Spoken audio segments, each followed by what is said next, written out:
Bonjour à tous, bienvenue dans une nouvelle vidéo. Je suis désolée, il fait très chaud donc je filme dans le noir parce que c'est trop joli, il fait chaud et j'ai le ventilo qui tourne au-dessus de moi donc j'espère. Normalement au niveau bruit vous allez pas l'entendre mais j'espère que ça va pas faire des trucs de lumière, je suis désolée. Et j'ai les cheveux mouillés parce que j'ai pris ma douche, j'ai juste séché devant. Voilà, enfin bref, on s'en fiche. Je suis là pour vous parler lecture parce que c'est un sujet que j'avais pas encore trop abordé sur ma chaîne YouTube. J'ai parlé quelques fois de livres par là en vlog. Mais du coup je voulais revenir un peu sur ce qui s'est passé ces dernières années et tout, et pourquoi je suis à fond dans la lecture en ce moment. Donc pour ceux qui suivent sur les blogs, vous savez plus ou moins tout. Voilà, pour ceux qui arrivent sur cette vidéo là par le booktube, en fait j'ai toujours aimé la lecture, mais j'ai beaucoup décroché de la lecture parce que j'arrivais pas à lire, j'arrivais pas à me concentrer avec la douleur. C'était le pire truc qui m'attrayait, je sais pas, j'avais plus cet attrait, plus cette envie de me poser sur un livre. Là, je regardais beaucoup de séries télé, je jouais beaucoup sur mon téléphone, voilà, j'étais beaucoup dans les écrans, on va dire. Et il y a quelques années, donc fin 2023, mon mari a eu un accident de voiture.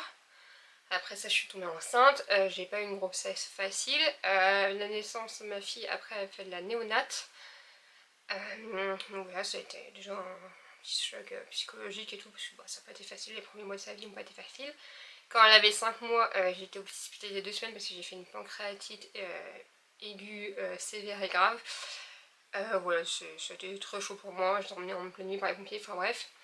Et ce qui fait que bah, j'ai posé la question à ChatGPT en revenant. Parce qu'en fait, quand je suis revenue de l'hôpital après cette semaine, impossible de regarder un film que j'ai jamais vu, impossible de me poser devant la télé, de me poser devant une série, même des trucs que j'avais déjà vus, c'était compliqué, c'était plus facile mais compliqué.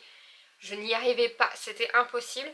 Et en fait, j'avais posé la question à ChatGPT et il m'expliquait qu'en fait, c'est que mon cerveau n'avait pas à gérer. En fait, j'avais tellement eu de stress, tellement de trucs que j'ai pas pu gérer, qui sont venus dans ma vie de façon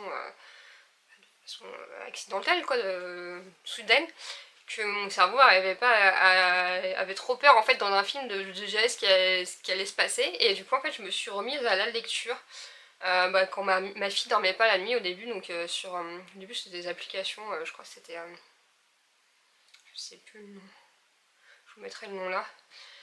Et après bah sur Kindle, et après j'ai recommencé à m'acheter des livres papier, et c'est comme ça en fait que l'amour de la lecture est revenu. Déjà c'était un truc que je pouvais faire à côté, quand ma fille dormait à côté de moi et tout, voilà, sur l'écran et tout, et je vous dis les écrans je n'y arrivais plus, c'était... Voilà, mais les livres, je sais pas, j'avais pas cette peur de l'inconnu, c'est pas pareil, c'est moins stressant de lire un livre, je trouve que c'est moins... Je sais pas, je saurais pas expliquer. Il y a un nom pour ça, je sais plus c'est quoi le nom pour ça. Mais du coup, c'est comme ça que je suis retombée dedans, donc il y a un peu plus d'un an maintenant. Et un peu plus d'un an, j'ai lu, je pense que j'aurais été une centaine de livres. Je lis énormément en fait, dès que j'arrive pas à dormir, dès que j'ai des crises de douleur, voilà, dès que je cogite, c'est de la lecture en fait. Je lis sans cesse quasiment. C'est vraiment devenu mon passe-temps. Dès que j'ai du temps libre, c'est la lecture qui prime surtout. Là, il y a quelques temps, depuis 6... Non, peut-être pas 6 mois. J'arrive à regarder des films, mais ouais, c'est pas un truc quand même pas facile en fait. C'est amusant hein, comme truc parce que ça fait bizarre, hein, c'est un espèce de stress, même pas d'être sur les nerfs de... Non, j'arrive pas, ça me stresse, je suis pas bien, c'est... Voilà, après mon cerveau a vécu beaucoup de traumatismes et c'est normal, bah, le cerveau réagit à sa manière et moi c'était ma manière de pas réussir à gérer ça. Mais du coup je suis contente parce que ça m'a ramené à cette passion là et du coup je suis vraiment retombée dans un univers... Bah, dans un univers en fait, voilà, le premier que j'ai racheté si je me trompe pas c'était... c'est celui de Sophie Chemin, un de Noël, je vous mets là encore une fois, j'ai trop de mémoire. Parce que bah, c'était quand ma fille, voilà, ma fille est née fin octobre en fait, donc je l'ai acheté au moment de Noël et tout, et voilà, je vous dis, c'est vraiment ouais, avec ces différents chocs là que j'ai repris à lire. Et en fait, c'est parti de ça, et après, bah, j'ai vachement, voilà. Ouais, j'adore la saison de l'automne, j'ai beaucoup acheté de livres sur l'automne et tout ça, j'ai beaucoup... là, en ce moment, c'est beaucoup de romances hein, sur Kindle que je lis, voilà, c'est des plus ou moins qualitatives. Voilà, j'ai vraiment maintenant cette envie de me faire un coin cosy dans la maison et tout. J'en parle là parce que je trouve que ça fait partie du truc de me faire une bibliothèque à proprement parler. Normalement, on doit ménage de salon, ça fait longtemps que j'en parle, mais bon, ça sera pas fait avant un moment. Mais là, ouais, cet été, j'avais vraiment ménagé la véranda, c'est pareil, ça fait un moment que j'en parle, mais là, je vais le faire moi-même. Les aimez mieux si la série passe même. Je mets plutôt la véranda vide là et des inspirations en dessous. Mais ouais, j'ai vraiment envie de me faire un petit coin cosy dans la véranda et tout pour pouvoir lire les fenêtres ouvertes quand il pleut et tout. On a une véranda avec une super vue, donc autant profiter. On a une vue sur les champs et les arbres derrière chez nous, donc c'est vraiment hyper agréable, on a une vue hyper lointaine.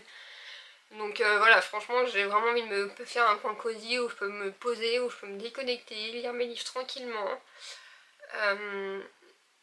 Moi je sais pas, je suis contente d'avoir repris ce goût à la lecture et puis du coup ce goût pour l'apprentissage aussi parce que bah, moi j'ai beaucoup de livres, là je regarde là-bas sur ces livres là-bas, j'ai beaucoup de livres à la base sur l'anthropologie donc voilà j'ai des livres que j'ai repris, après c'est des livres que je lis pas en pleine nuit hein, quand j'arrive pas à dormir, quand j'ai mal, c'est des livres où il faut quand même beaucoup plus, c'est pas comme lire une romance, il faut beaucoup plus de, le vocabulaire est plus compliqué, il faut beaucoup plus de concentration on va dire.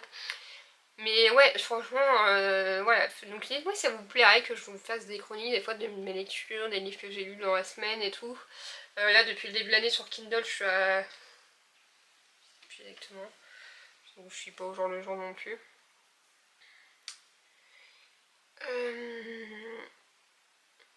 Alors, défi lecture... Je vais été mis 20 livres pour l'année. Je suis à 53 livres sur Kindle, donc sans compter les livres papier. Mais ouais, franchement, ça m'a sauvé, entre guillemets, c'est pas sauvé, mais ça m'a vraiment changé les idées de fou, en fait, pour plus penser, pour plus stresser, pour plus...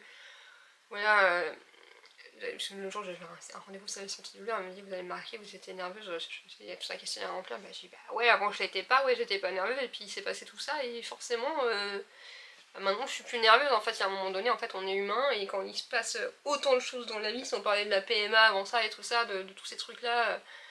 tous les autres trucs qui sont passés, bah forcément, rien que accident de voiture, néonate et pancréatite aiguë, ça a été suffisant pour me créer de l'anxiété en fait. Et la lecture, ça a vraiment été un échappatoire en fait, pour penser à autre chose, pour m'évader de mon monde entre guillemets, où c'était pas toujours facile. Et voilà, franchement, si vous êtes dans un cas comme moi où vous avez pu essayer de reprendre la lecture, franchement, moi j'ai du coup, je m'étais. Bah oui, elle m'avait offert la Kindle Color, je sais plus, je vous mets le modèle là. Et c'est génial en fait, parce que moi c'est pareil aussi, il y avait aussi beaucoup ça qui m'avait stoppé dans la lecture, c'est que pour tenir un livre et tout, bah, voilà, j'ai des problèmes au niveau des épaules et tout, c'est pour l'air dans l'os dystonie quoi. Et c'était physique pour moi de lire un livre quand j'avais mal la nuit et tout, et en fait c'est vraiment le fait d'avoir relu au départ sur une application et après bah, du coup sur Kindle, et d'après d'avoir avec mon chéri m'a fait un Kindle que ça, bah, c'est tellement game changer pour lire la nuit, voilà, on n'a pas besoin de la lumière, on peut le lire dans le noir, allongé dans n'importe quelle position. Voilà, moi je la pose.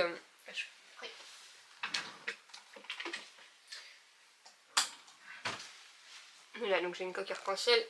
Derrière j'ai mis une feuille que j'ai coupée avec des autocollants. Honnêtement je m'en sers pas. Un peu quand je l'ai en salle d'attente, mais c'est sous, parce que je vais pas baisser le coup pour lire en hauteur. J'ai un double menton, on va éviter de l'exagérer. Et du coup, ouais, par exemple, voilà, je la pose comme ça en fait la nuit pour lire sur le côté, donc en fait je la tire même pas, donc c'est vraiment génial. Et là par exemple la luminosité est hyper basse et franchement c'est un investissement que je regrette pas du tout, franchement c'est... Voilà, c'est vraiment, voilà, ça m'a beaucoup aidé cette année, donc voilà. Donc dites-moi en commentaire si ça vous plairait que je vous fasse des revues lecture un peu, que je vous montre un peu mes livres. Du coup j'en ai dans le salon, j'en ai là dans la chambre, j'en ai là dans les armoires, j'en ai un peu partout parce que bah, j'ai pas de bibliothèque pour l'instant à proprement parler.